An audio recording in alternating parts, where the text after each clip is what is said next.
Well, hi everyone. I'm John Redlin with my review of WWE Raw, and we are 13 days away from the horror show at Extreme Rules. You really had to listen carefully on commentary for this because they only mentioned it about 120 times in this episode.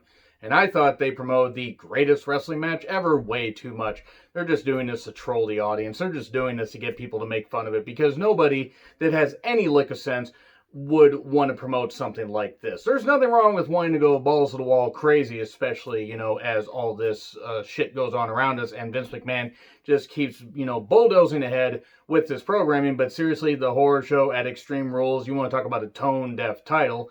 But enough about that, let's talk about Raw. Now, maybe it's because I'm tired, maybe it's because I stopped giving a shit, but I actually didn't mind this episode. Sometimes I can just enjoy stuff as crazy as it is, but this was one of the more grounded episodes of Raw. That doesn't mean it was perfect, but I enjoyed enough of it as it was. McIntyre comes out and mentions what Ziggler's stipulation could be, because Dolph Ziggler can pick the stipulation for their WWE Championship match at the horror show at Extreme Rules. And I'm going to mention that just a few times, just to drive the point home in case you didn't quite get it. But he mentions, maybe it could be near a volcano with sharks with freaking laser beams, because data references are something that Vince McMahon specializes in. Drew McIntyre, however, good at delivering promos. And, yeah, by the time we got to the end of the first hour, the horror show at Extreme Rules, the counter was about 60.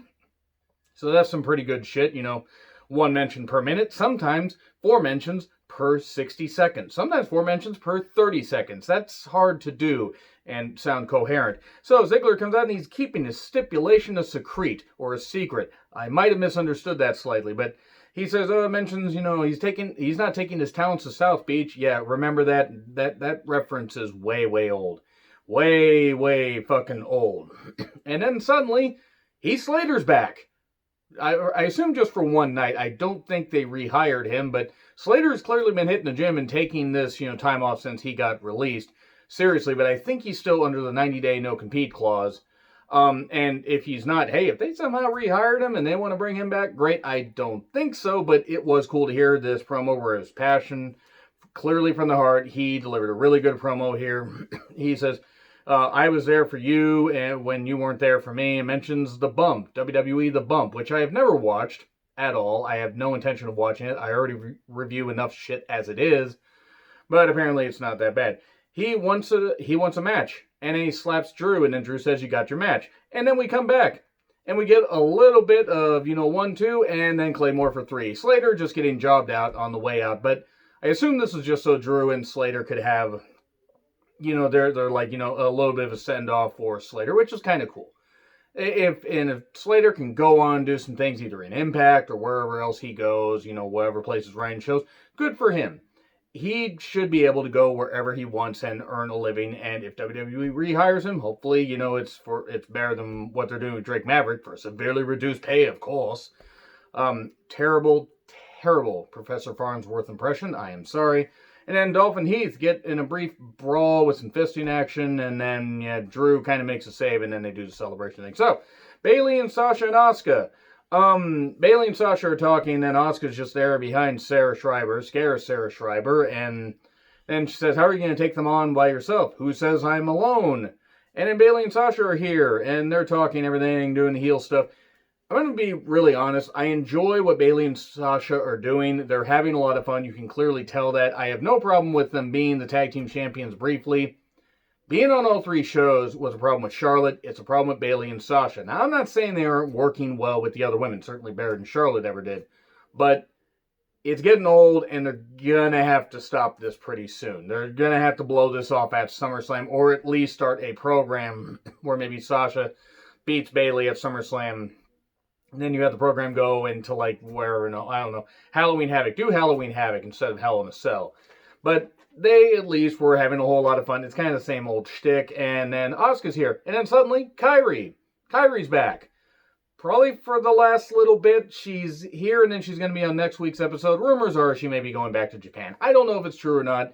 That could be dirt sheet talk. Maybe she's still signed up for another year. I have no goddamn idea. Whatever she wants to do, it's her own business. Hey, she's not in the ring with Nia Jax, so she's not going to get injured because she's not in there with a tranquilized zebra that's trying to wrestle.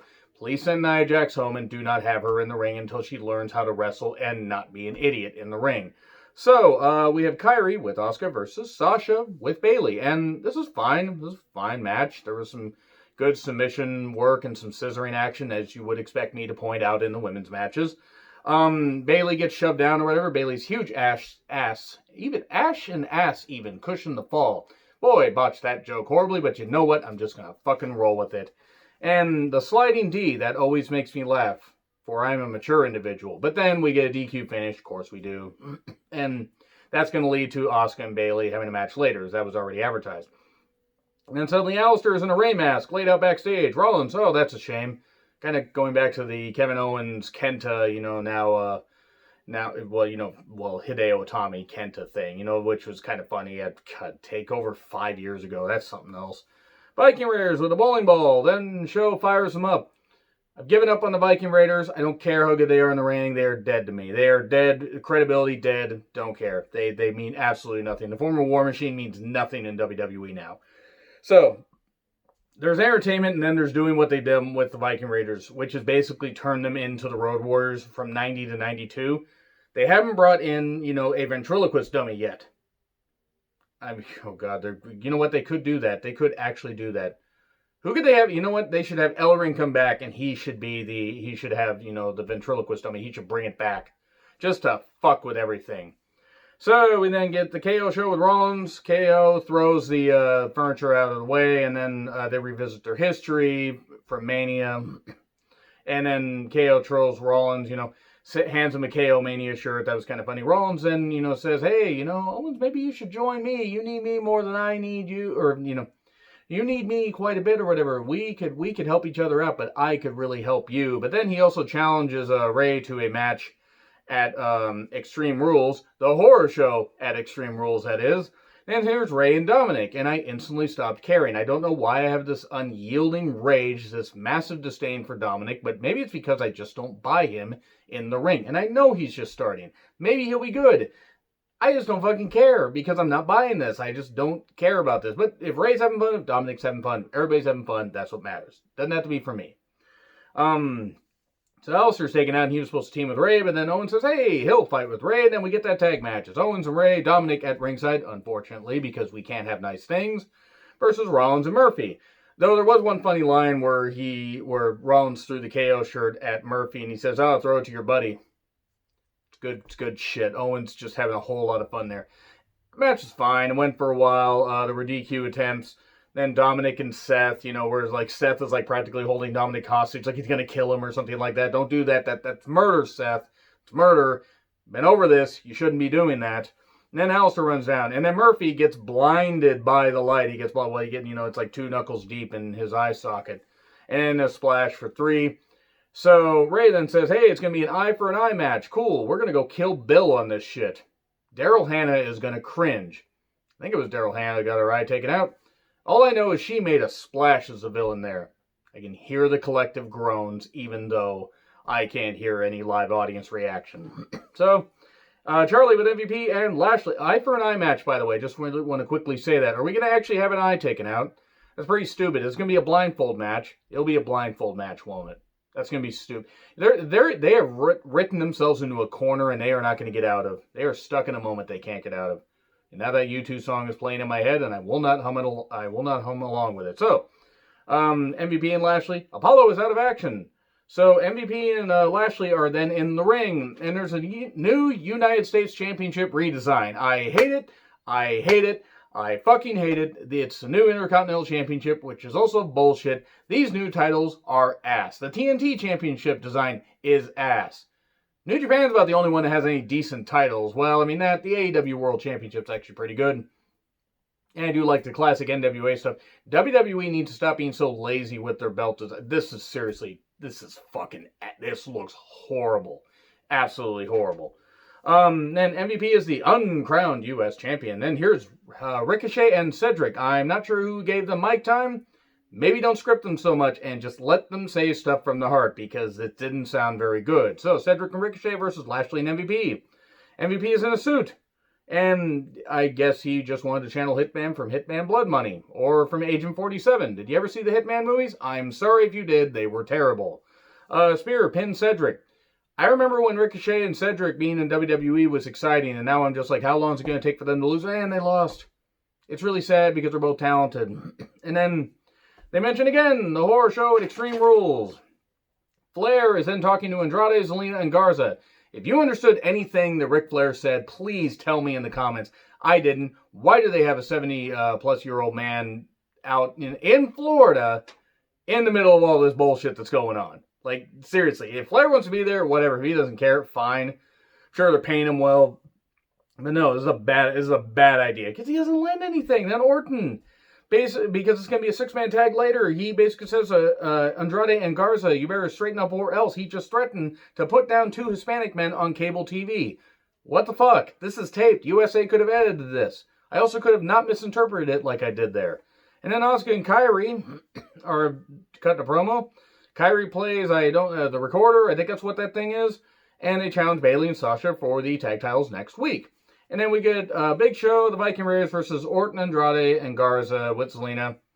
And I misinterpreted a line saying, no, you're in the wrong, and I'm going to fist this. You know what? That probably would have helped this match right here. I didn't care. I don't care about this show, Orton feud. I don't care. I didn't care in 2013. I didn't care in 2009. I don't care now. I don't. Well, I don't know if they feud in 2009. I didn't care in 2013. I don't care now. Just stop. Stop. I know you're light on talent, but the Big Show in competitive matches in 2020, no. Just no. Sorry, Big Show fans. I don't want to see it. If you want to see it, that's fine. Whatever. Orton then, got in Garza's face and put him in a chokehold and stuff like that and straightened him up. And then the match went on forever. Longer than needed to, at least. RKO to Eric. Congratulations, Eric. You're going to be an expecting father. Here's an RKO. I expect him to RKO Sarah Logan at the Eric and Sarah household next week. Or Ro and Sarah. I don't know what their actual names are. I don't care. Ruby and the Iconics cut some stuff backstage. They both deserve to be, well, they all deserve to be used a whole lot better. And then we get MVP and Cedric. Recruitment? By the way, cool Black Lives Matter armband on Cedric. That was really, really good. Stand up for the cause. Look, let's when Black Lives Matter and when they're equal, that's when the All Lives Matter thing will work, you fucking idiots. If you're going to tweet out All Lives Matter, you're getting banned from the goddamn channel. You can have free speech, and I'm free to kick you the fuck off my channel. So that's right there. I'm going to stand up for the whole Black Lives Matter movement. Despite any of the jokes I say, any of the offensive comments I say on Twitter, or, stuff I make fun of here, I'm all about equality. That's what it's all about. Anyway, off my soapbox here. Flair, Orton, and Truth, and the Ninjas. I hate it. Stop. Ruby versus Billy with Peyton. Peyton really likes watching Billy dominate other women in front of her. That's all I took away from this match. That, and I like Billy, and I like Ruby. I mean, I like Peyton, but both Billy and Ruby were in this match. She needs to work on that finisher. I don't know what the deal was. It's supposed to be a sit-out maneuver, but it looked like Ruby hurt herself. It didn't look like Billy executed it right. And Billy's a good worker. Ruby's a better worker. That's nothing against Billy, but need to work on that. Peyton's finisher last week is a thing of beauty. Billy's they need to work on. So, Ruby then lost some of her hair. I don't know what that's about. She's not the only one with extensions, but it was a bit odd. And then Sasha accepts the tag title challenge for next week while Bayley's looking shocked. What? We can beat them. And Nikki Cross joins commentary. Joe, hold me back as Bayley and Sasha come out. And then she gets taken away a little bit later. It's Asuka with Kyrie versus Bayley with Sasha. And this is good. Really, really good. I'm not even going to get into too many details about this, as you would expect with these two women after they killed it at both takeovers that they had. Both takeover matches, takeover Dallas and then takeover Brooklyn 2, Electric Boogaloo. They killed it. They did some good shit. And they mentioned, again, the horror show at Extreme Rules a few more times. I think it was about 10 times during this match. The distraction attempts. Kyrie even got in and speared Sasha when Sasha tried to interfere, but the referee didn't call DQ because nobody, hit everybody else. And then Nikki had, got behind the glass and everything. So I guess despite the fact Nikki would have to have gone all around, Bayley was just so scared by her that, Asuka hit the surprise roll-up 1, 2, 3, and there you go. That's your lot. Not a bad episode of Raw. I know it sounded like I was taking the piss out of some of it. It wasn't great, but I was entertained. And that's really all I can ask for now. So now we move on to, well, first AEW Dark, but then AEW Fyter Fest and NXT Great American Bash Night 2. Please, can both shows be better than they were last week, especially the Great American Bash. Anyway, let me know what you guys think in the comments. Like, share, subscribe, Twitter handle in the description. I'm John Ritlin. I'll see you soon.